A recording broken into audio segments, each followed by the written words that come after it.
ఒక్కొక్కరికి ఒక్కొక్క రకమైన టాలెంట్ ఉంటుంది. నాకైతే చిన్నప్పటి నుంచి మాత్రం కోన్ పెట్టడం అంటే చాలా ఇష్టం అనమాట. నా ఓన్గా నేర్చుకున్నాను. ఎవరు నేర్పించిన కూడా నేర్పించలేదన్నమాట.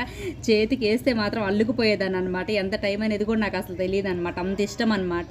అయితే నేనైతే మాత్రం పెళ్లి కాకముందు అయితే అసలు ఎంతమందికి పెట్టేదాన్ని, పెళ్లి కొడుకులకి, పెళ్లి కూతుర్లు, అలాగే ఫంక్షన్స్ పిల్లలకి అందరికీ పెట్టేదాన్ని అనమాట. నేను పెట్టుకునేదాన్ని. పండగ వస్తే మాత్రం అసలు వదిలిపెట్టేదాన్ని కాదనమాట.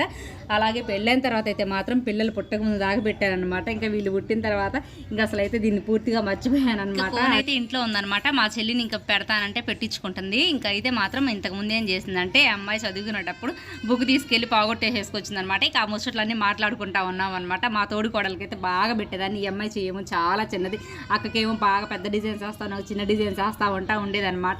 ఇక మా ఇంట్లో మా పిల్లలు కూడా అసలు నన్ను వదిలిపెట్టరు. ఏ పండుగ వచ్చినా కానీ అసలు ఒప్పుకోరు అనమాట. ఇంతకీ నా డిజైన్ ఎలా ఉంది ఖచ్చితంగా కామెంట్ చేయండి. నాకైతే ఒక చేతికి వేసిన డిజైన్ ఇంకొక చేతికి రానే రాదు. కొత్తగా వస్తుంది క్రియేటివిటీ.